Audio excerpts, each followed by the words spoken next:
Welcome back. You're watching Morning Express. Many thanks for staying with us. In case you're just joining us, 7 a.m., good morning. My name is Jesse Rogers. We take a look at the latest developments that have happened over the weekend. A lot of speculation that Deputy President William Ruto and ODM party leader Raila Odinga are in talks over a possible alliance in the 2022 presidential race continues to gather pace. This follows a 5-hour meeting on Friday between Kakamega Governor and ODM Deputy Party Leader Wycliffe Oparanya and his party boss Odinga in Karen a day after Oparanya met Ruto in Narok.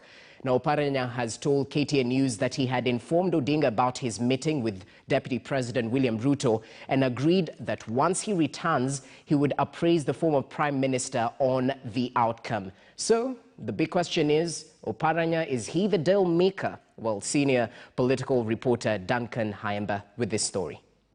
That Kakamega Governor Wycliffe Ambetsa Oparanya is a man on a political mission is clearly not in doubt. A day after his meeting with Deputy President William Ruto in the expansive Masai Mara Game Reserve, on Friday morning, the second-term governor was at Raila Odinga's Karen residence for yet another high-profile meeting that lasted about 5 hours. You know, this was not a planned meeting. It was a chance meeting. My party leader was not aware of this trip. But however, I called him. When I arrived there and when I found that the Deputy President was there, I called him that this might be news as it is now. Don't be surprised. I'm here. And he said, okay. Oparanya denies being an Odinga-Ruto deal maker, but admits that his meeting with Ruto, which went late into the night, centered on 2022 presidential race. He says he has already mobilized 140 MPs. They are with him. So he's waiting, he's ready. And he's also ready to go into coalition with anybody who feels that they can form a government together. Yeah. So you see, me, I will not commit myself because I had not got permission to discuss coalition issues.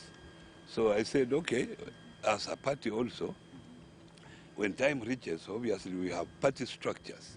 So we'll have also to discuss this particular issue and see which coalition is suitable for us, because we want to be in the next government.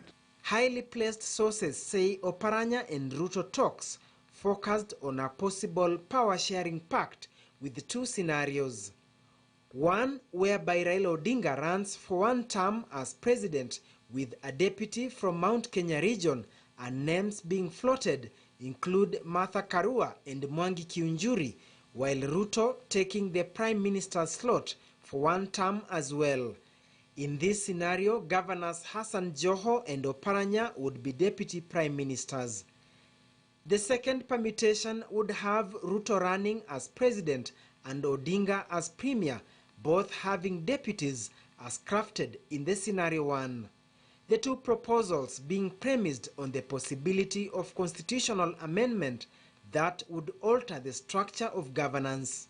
Kitui Governor Charity Ngilu, who is being enticed to join the talks, is said to be adamant that she will run for a second term as Kitui County boss. An insider has intimated that Ruto-Odinga talks are in response to fears that President Uhuru Kenyatta could be crafting his own succession strategy, which might not favor the two, hence the One Kenya Alliance formation. As the governor denied being an emissary, he was at the airport with the members of Raila Odinga's inner sanctum, Siaya Senator James Orengo, Governors Joho and Professor Anyang' Nyong'o, all who are flying out of the capital to Mombasa and Western Kenya regions. Yesterday when I came, I met Eugene Wamalwa. Eugene Wamalwa, you know, is a colleague. We work together, especially on issues to do with Western Kenya, the Luhya politics and Western. So we had a meeting yesterday, and Muhisa Kitui joined us, and we discussed also various issues, including this particular meeting. Governor Joho, actually his flight was supposed to leave much earlier. His flight has been delayed. Otherwise, probably would not have met him here at all. I mean, look, politicians must be free. We have freedom of movement, association, talk. The Deputy President's camp is yet to comment on the two meetings, with the sources telling KTN News that DP's think tank is considering the offers on the table. Duncan Hemba, KTN News. Well, just like in football, it seems it's the season of transfers, so we should be anticipating it. And as the fourth estate, we definitely have to plug into the speculation and conversations around it and try to demystify the truth from the fake.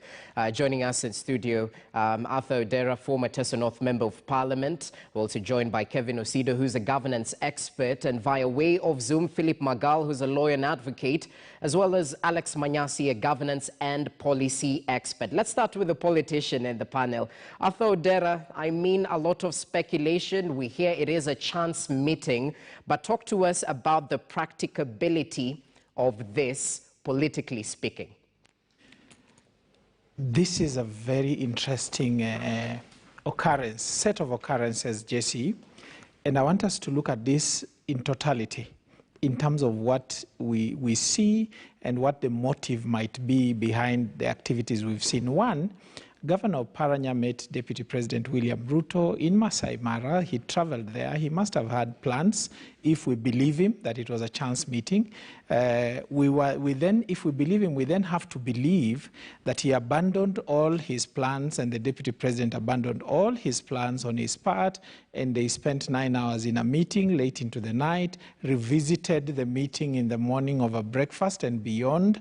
That becomes that stretches credibility. Number two, you then have Governor Professor Nyong'o, James Orengo, having coming with Oparanya together in a meeting that they want us to believe was a chance meeting again, and again stretches credibility. Number three, you have to look at what happened over the weekend. The member for Mathare and the member for Ruaraka, TJ Kajwang and Anthony Oluoch, issued a hard-hitting press release on the evictions that happened recently in the sides of Njiru, and they were hard-hitting, as I said. I think they were sending the president the message that, you know what, we can hurt you if we choose to.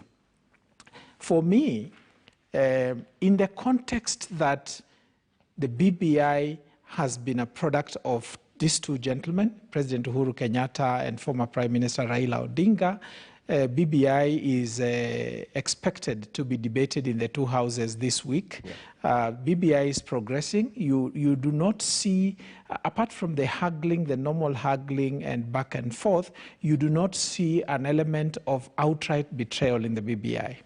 The betrayal, if there is any, the fear, if there is any, the trepidation that is seen to be happening in ODM, if any, must be related to 2022, not BBI. Okay. And therefore, for me, Governor of Paranya, Governor Nyong'o, Senator Orengo, TJ Kajwang, Anthony Oluoch, the members, and all the people in ODM who have lately been seen to be withdrawing their support for BBI, I think the overall intent is to send President Uhuru Kenyatta the message, do not mess with us. Okay, we can hurt you, we have options. But then, remember that Raila Odinga, presidential candidate in 1997, 2007, 2013, 2017, if there is one person in Kenya who knows the effect of the deep state or the system, how much it can hurt you, it is Raila Odinga. Raila Odinga knows that you can win a presidential election and you don't get sworn in. Raila Odinga knows that for you to win a presidential election, it is not just about people voting for you. It takes much more. So I think that Raila Odinga has, working with Uhuru Kenyatta and the system, is plan A, and probably working with the Deputy President William Ruto is a distant plan B. So it is likely that the message sent to the president is, don't mess with us, work with us, we are willing to work with you, but if you mess with us, there are options. So in all likelihood, and I think they got the response they wanted, because there is talk of a meeting having been arranged over the weekend between President Uhuru Kenyatta and Raila Odinga.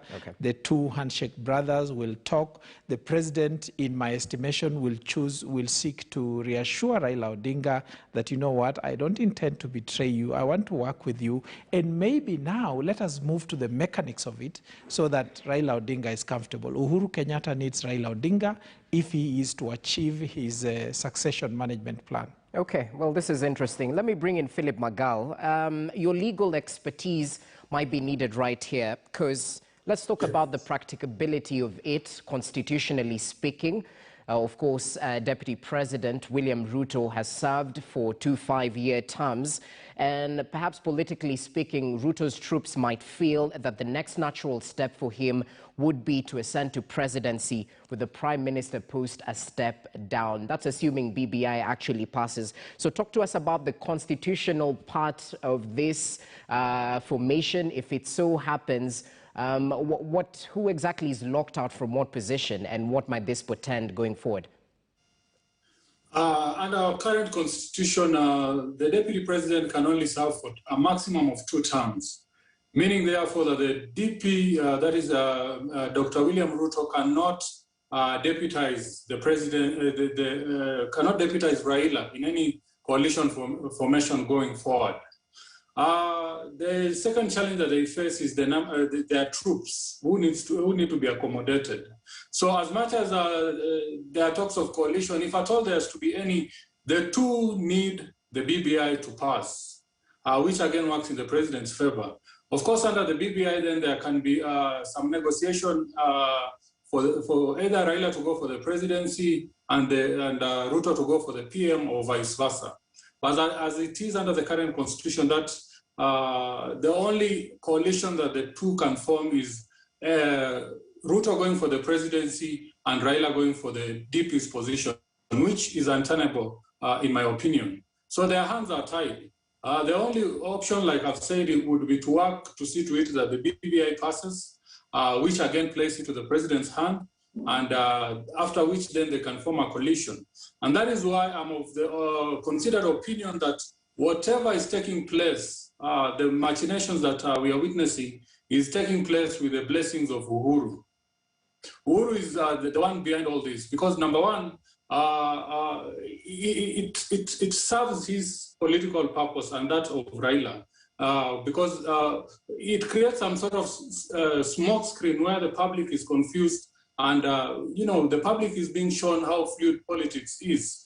And therefore, basically they're being told you cannot take very fixed positions. You need to be fluid as well. One constituency that has been really fixed is Central. The president needs to reassert his grip over Central. DP Ruto, as we all know, has a foothold in Central. And in order to more or less confuse these people, I believe that is the purpose of the whole of what we are witnessing, or what we witnessed the past couple of days.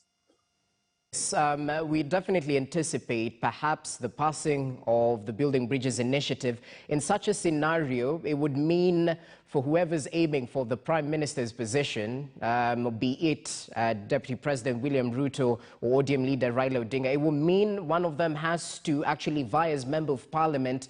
Is this attainable in terms of their political clout? Do you think this will affect either or in terms of formation building? I don't think it would, if you are if you are to vie for a parliamentary position, in order to get a much bigger position, to me, it wouldn't be a challenge to any of either of the two.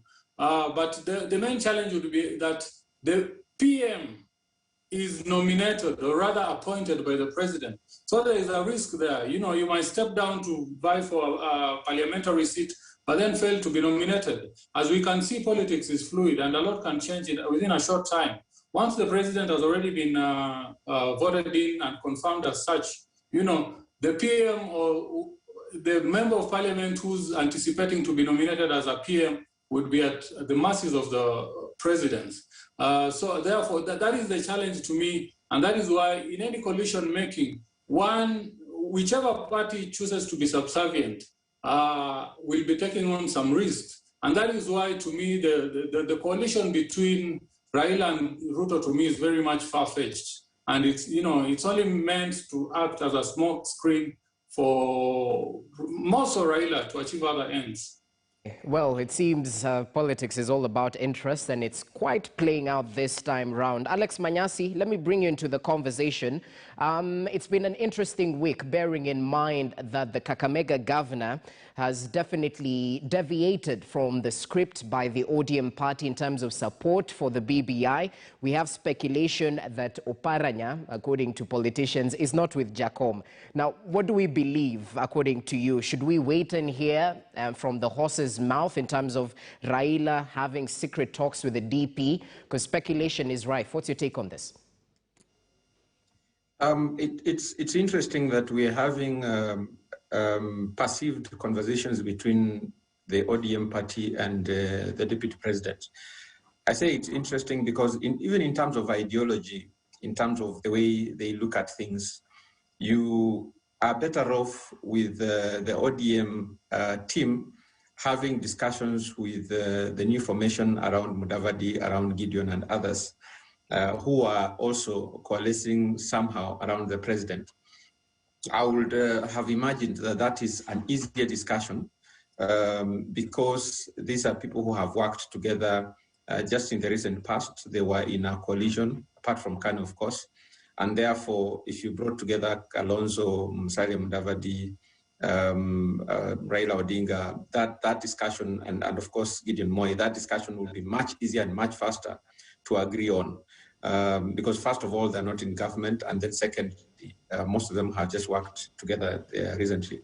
But secondly, if you think about the deputy president himself, he has been going across the country, rubbishing, for example, coalition of communities and chiefs of what he has been calling chiefs of communities. So he has been rubbishing those kinds of thinking.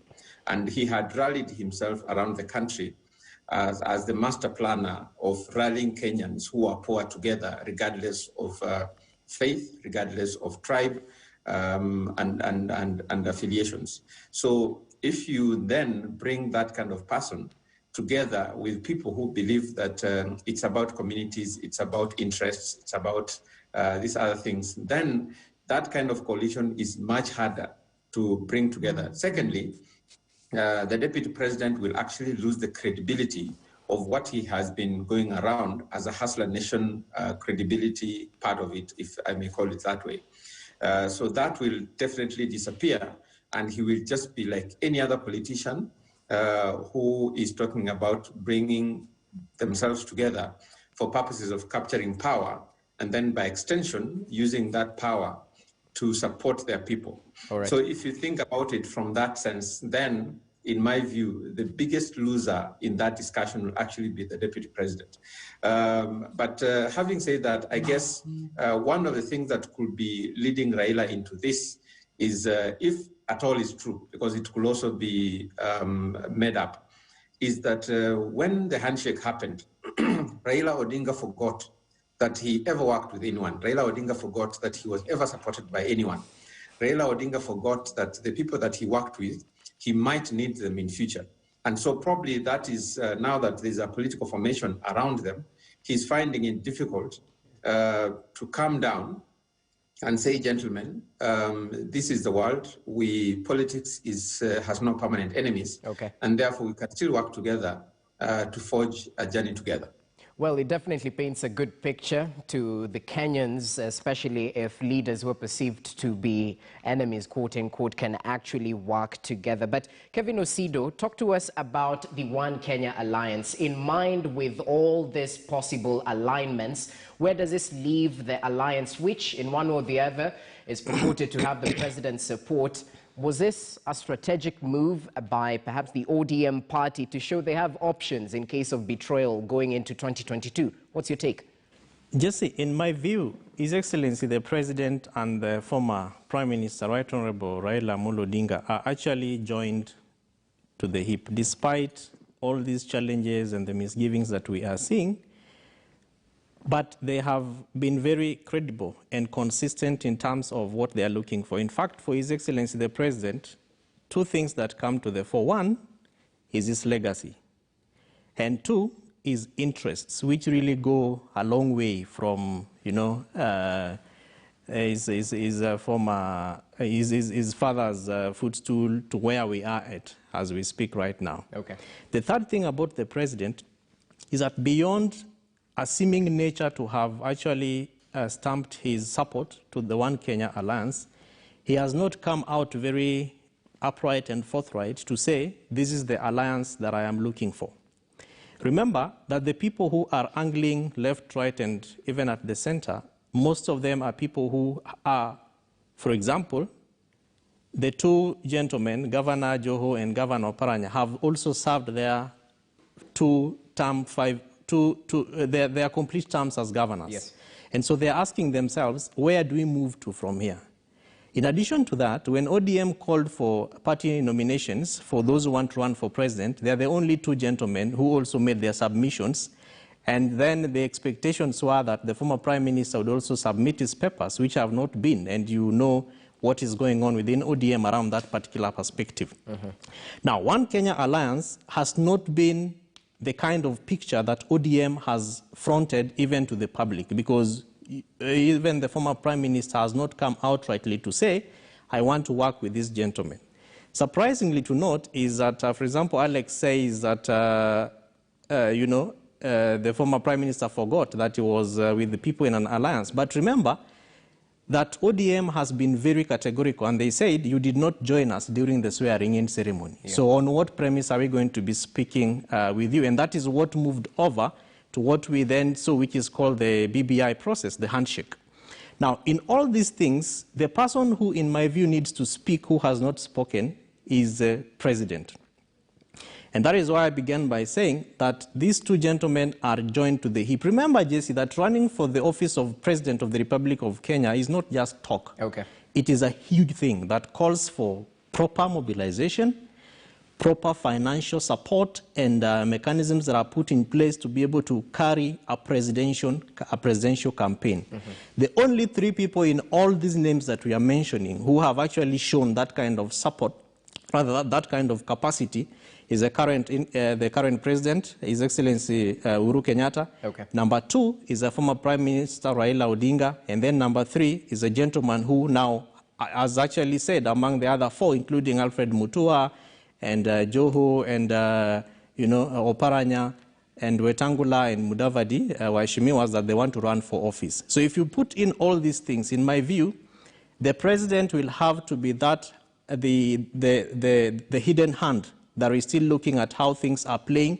And that is why, in my view, sometimes I think that he shows up when things are not seemingly looking so well between him and the former prime minister, and then they walk around town and they want to, paint a picture, the optics around, we are still together and this thing is moving on. All right. When Parliament ultimately speaks, as Mheshimiwa Odera rightfully said, that they are speaking this week, then, in my view, I see the president speaking, because he wants to be a gentleman who is moving within set premises of systems. We have this project that we are running called the BBI.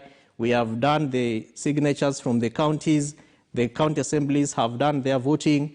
And now we have the space to be able to give Kenyans an opportunity.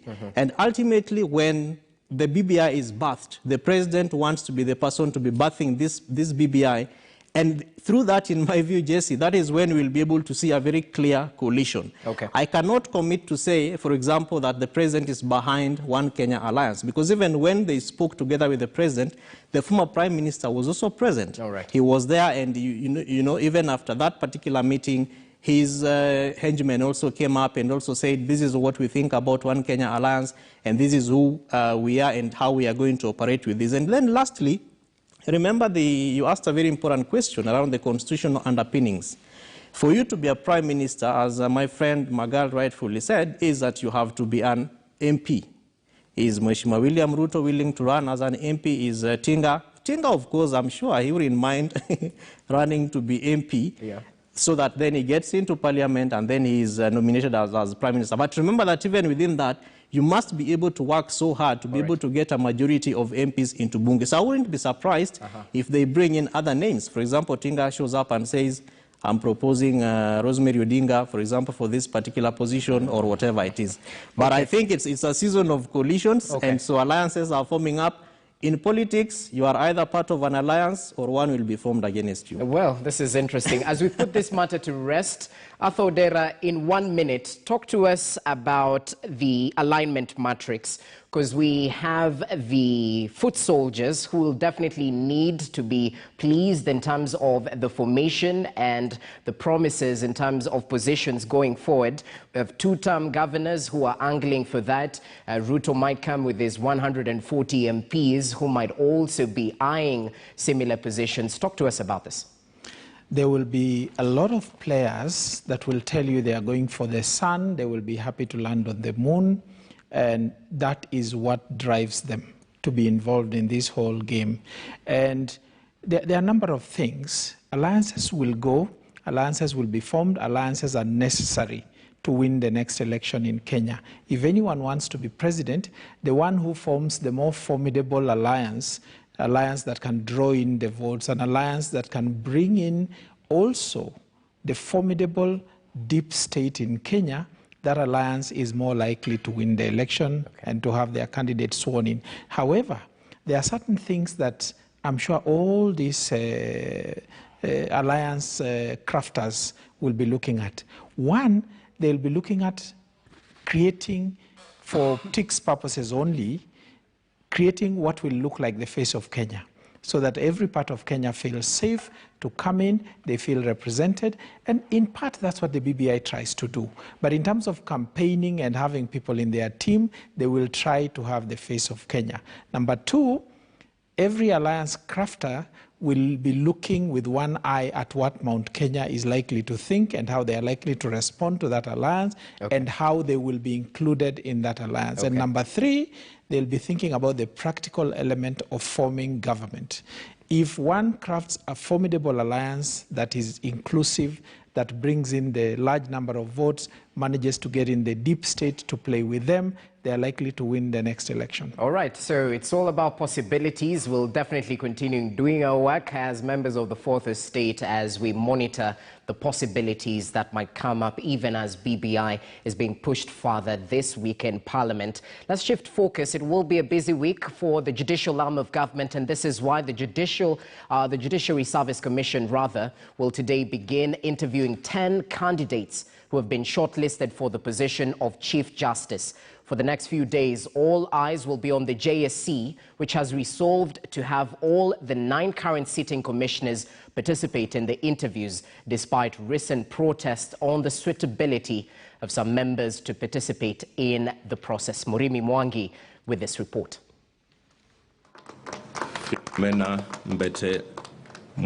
The process to pick Chief Justice Emeritus David Kenani Maraga's replacement is now entering the home stretch.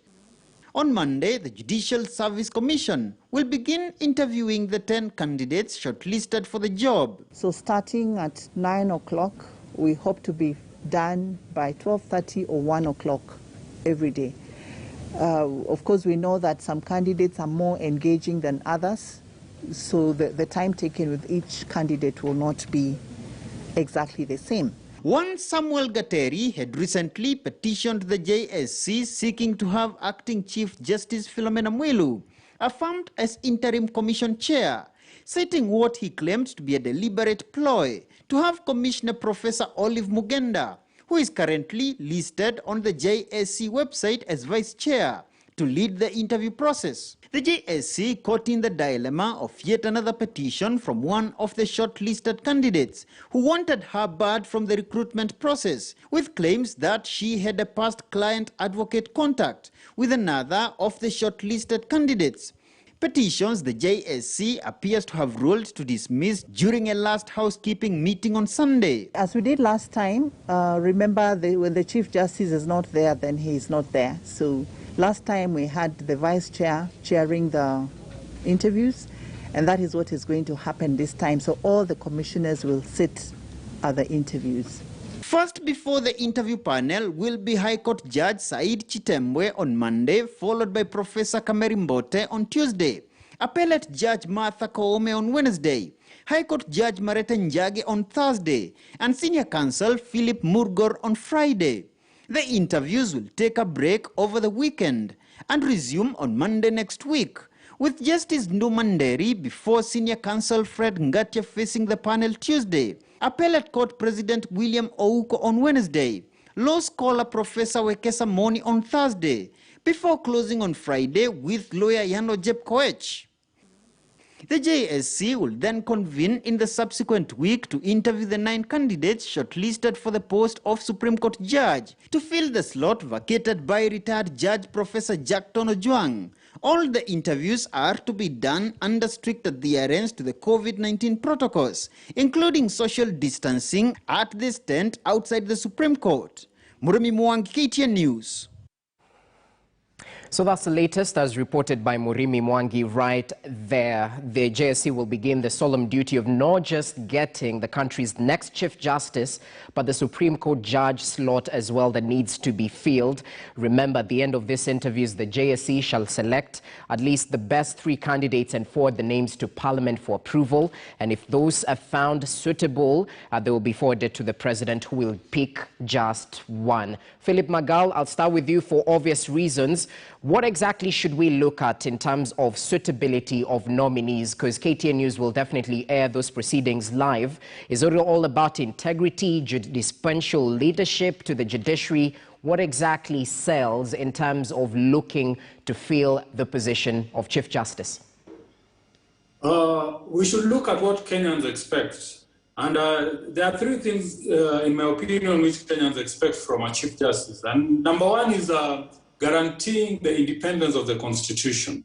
Kenyans had a lot of trust in the retired Chief Justice, David Maraga, because he manifested the independence of the judiciary, which is a key component of our Constitution. Number 2 is constitutionalism and obedience to the rule of law. Kenyans expect us to abide by the constitutions. Kenyans expect that the courts would carry out the Constitution.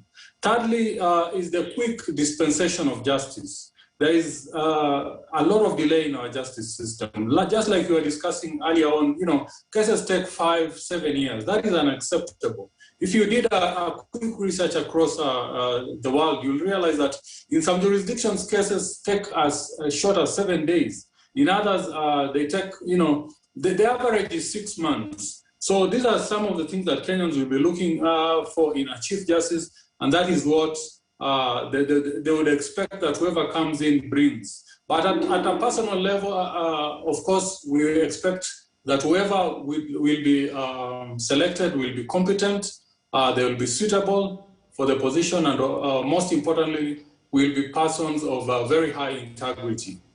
Okay, that's proper. Kevin Osido, even as we talk about the nominees for this particular position, all 10 of them, bearing in mind the first one on the panel will be the High Court Judge in the Civil Division, Justice Chitembwe Said Juma. Talk to us about the JSC panelists, because inspiration should clearly be the objective of the Constitution of Kenya 2010. I mean, Article 60 highlights that the arm of the judiciary should exercise judicial authority with adherence to law and not influenced by any person or authority. Talk to us about this, bearing in mind a couple of complaints were forwarded in terms of the members of the JSC. Jesse, if you look at the times of our judiciary, very interesting. And it's interesting because if you look at the 3 arms of government, we have the executive, the legislature, and then the executive. Judiciary. Yeah, exactly, the judiciary. The first and the last, in this particular context that we are having this conversation, have not been seen to be very effective in their engagement, to the extent that even some of the budgetary elements of the judiciary have been cut, and the executive has had to bear the brunt of, the accusations. On the flip side is access to justice, and I liked what Magal said, that Kenyans are looking for fiducious dispense of justice, adherence to the Constitution. That is what Kenyans are looking for. So for me, and JSC and whoever becomes the Chief Justice, as much as Philip, who is a legal expert in this particular process, is of the opinion that the interests of the Kenyans will carry the day. Sometimes I think it might not be the case, but rather that the kind of battles that we have seen, you know, in the past, this ending term of the judicial system in the judiciary is going to be looked at very closely by the executive, so much such that they'll be very keen to guard the interests of both the executive, particularly because you also have a president who is a head of his executive who is leaving office. Okay. And is leaving office with a lot of, in my view, unfinished business. And that is partly why he's also trying to very closely, to his chest and thumb, guide and guard you know, his transition process. And that's partly why sometimes probably because of the desire not to carry the trash, quote unquote, of this particular term of JSC, which is coming to an end, without the nature of being the desire to be blamed, to carry dirt and trash of what has transpired in 2017 up to where we are, some of the members of JSC probably were not as ambitious enough to want to run for the office of Chief Justice and Head of Judiciary. Probably they are not, inspired even to want to be part of the panel. And that's why questions even yesterday from the registrar of the Supreme Court were that, do you think it's an open panel for JSC commissioners to be part of this process? And she was like, yeah. It's an open process for them. They are willing. There is no clear mechanism through which who needs to be seated where and doing what at what particular point in time. But I think for me, is the open nature of how this process is going to be. And that's how I think we are going to be able to win back the trust and confidence of Kenyans in the judicial system. We want to see the people the candidates who have already fronted their names to come to the fore, answering questions in the view of what Kenyans, desire to see from the highest court of the land, that is the Supreme Court, and particularly the head of that particular institution, who is a Chief Justice. Right. So I'll also be seated watching KTN News as you bring live these issues, because I think it's going to be a very interesting moment. True. We are seeing newcomers into this particular fore. Some of them are people who are just waking up to do their business of being High Court judges and members of institutions that are supposed to safeguard justice. So I think it therefore needs to be a very important transition process for Kenyans, even as I continue to say, learn the lessons and fill in the gaps, because I think even in our judicial system, there are quite a number of gaps that we need to be filling, Jesse. Okay, let me bring in the aspect of the political class and the interest they might have in this particular nomination. I mean, going forward, we'll definitely see the role the Supreme Court will play, especially perhaps around presidential petitions, because that's quite instrumental. Arthur Odera, what's your take on this, even as we hope that the person that will be forwarded is a person of integrity who will fight tooth and nail for the independence of the judiciary?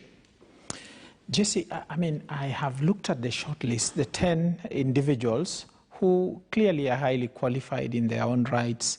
We could talk a lot about each one of them. Okay. But I find it exceedingly curious that of all the current 5 judges of the Supreme Court, none of them was shortlisted. I'm not sure that they applied. If they didn't, could that be a feeling among them that it's a fait accompli and therefore there is no point of them applying, since it is already decided who the system wants to be the Chief Justice? It's a concern because, look at the judges of the Supreme Court at the moment. Justice, the current acting Chief Justice, Justice Njoki, Justice Smokin Wanjala, Justice Isaac Lenaola. Ordinarily, these people would have the ambition to be CJ burning in their hearts, and they would be interested in being the Chief Justice by virtue of their experience and having already ascended to the Supreme Court. They would be interested and they would be qualified to be CJs in Kenya today. It is exceedingly interesting, and I think it would be a concern to many that none of them is in the shortlist to be interviewed to be Chief Justice in Kenya. Aside from that, Philip Magal has mentioned the things that he feels are important for the CJ to bring on board. That seems to me to be the lawyer's point of view, and granted, there are valid issues you would want the Chief Justice to deal with. From the average Kenyan's point of view, I think top on the agenda of what they would want the Chief Justice to deal with is the rampant endemic corruption in the judiciary, which denies millions of Kenyans access to justice, delays justice, and in the process hurts people socially, psychologically, and economically. In terms, if you look at it from a business sector point of view, there is a lot of damage that is done to business by the rampant endemic corruption in the judiciary. Even while you pursue independence of the judiciary, the Chief Justice needs to be someone who will rein in on the corruption in the judiciary. It needs to be someone with a heart of steel, because I can tell you corruption fights back, as Justice Ringera told us, and it fights back ferociously. And it is so endemic that perhaps the nearest person to you is the one that is helping the corruption machine oil itself. Okay. Aside from that, you need to unclog the jam that has been created over the many years in the judiciary. Cases are getting delayed. Some cases are 10, 20, 30 years old. They are being delayed by, again, the corruption and the interests that are in the system. You want a Chief Justice who will deal with that and deal with that decisively, either through digitization, through bringing in more judges and magistrates and so on. And that brings into focus another point. We do need a Chief Justice who will safeguard the independence of the judiciary, but at the same time work hard enough to create a constructive relationship with the executive. Why do I say that? The judiciary over the last few years has suffered because of not getting enough money. All right. And this is done by the executive and the legislature. The legislature is influenced by the executive. You need a Chief Justice who does not pursue an antagonistic relationship with the executive while not compromising the independence of the judiciary, because it is from the executive and from the legislature that the judiciary gets the money to be able to do what it needs to do in order to dispense justice to Kenyans. Okay. And lastly, we need a Chief Justice who will create a leadership environment to lead Kenyans, to reassure Kenyans about access to justice, and also to provide leadership. Even whilst politics can be messy, you need someone who will navigate politics without creating a furor every time there is a problem. All right. I don't know if someone should feel attacked, but let me cross over to Alex Manyasi now. What's your take on this? Because he mentioned a very critical point, that none of the Supreme Court judges who are sitting actually applied for this position out of the 13 applicants who forwarded their names. What will you be looking out for in terms of the vetting process going forward as it runs throughout these 2 weeks? Yeah, as you rightly said, none of them applied, and therefore they must be knowing something that all of us do not know in terms of what awaits the people who have applied. However, if you also think about the people who have the 10 members who applied, depending on when the deputy CJ retires and when the incoming CJ is sworn in, then you might also realize that the women who have applied might also be an exercise in futility. But moving beyond that, you think about, I know my brother has talked about what Kenyans expect. For me, I would think about the interest of Kenyans coming least on the queue, in the sense that it will not be about who is the person who will take the independence of the judiciary to the highest level. It will not be about the person who will be safeguarding the interests of the judiciary and be combative like Maraga was. Of course, the executive learned a lot of mistakes from Maraga being CJ. And therefore, that is going to be monitored closely in terms of the person who comes in terms of personality, in terms of rigidity. The person who comes in with the imagination that they will apply the law to the letter, that kind of person will have a lot of difficulty in becoming the next CJ. But having said that, ultimately, probably the most critical responsibility of the Supreme Court when it comes to the political class is just in case there's a problem in the presidential elections and there's a determination that is required, then what kind of Supreme Court do you want to have or do you want to see? Okay. And I am one of the people who wants to believe that, for example, we need judges who apply, who become members of the Supreme Court, be people that we can read in terms of where they lean, whether the left or the right, in terms of their ideology, so that we know that ideologically these people stand for X, and therefore when we have a crisis or a problem, we know how they are likely to think.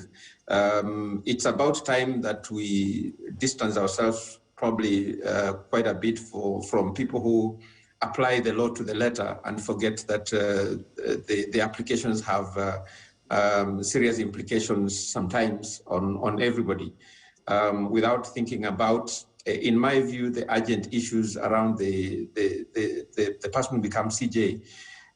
Could be just the small things that need to be done. Can you digitize the judiciary to the letter? Can you make sure that dispensation of, the cases are dispensed of as quickly as possible? Okay. Can you make sure that the petty offenders who are the ordinary Kenyans are not rotting in jail and we are piling up our jails with people who should be serving 1 week sentences out of jail. If we can do those small things, then the more complex matters that have a lot of political interests can be handled slowly. We are a growing country. We don't have to kill ourselves. We have tried. Maraga attempted to do that. He has left, having done a few things, but significantly. He has left a bitter man. He has left a confused man. He has left a man who didn't, sometimes could go to functions without having a seat to sit on. We do not expect that this country, there are three arms of government. Kenya is still a third world country, even though we say that we are a second world country. We need the ordinary person to feel like they get justice. The complex matters can be handled later on, not like we postpone them, but we think about them as a way of ensuring that we're being combative, but at the same time, we are slowly moving into reforms that will get this country into a better place in the future.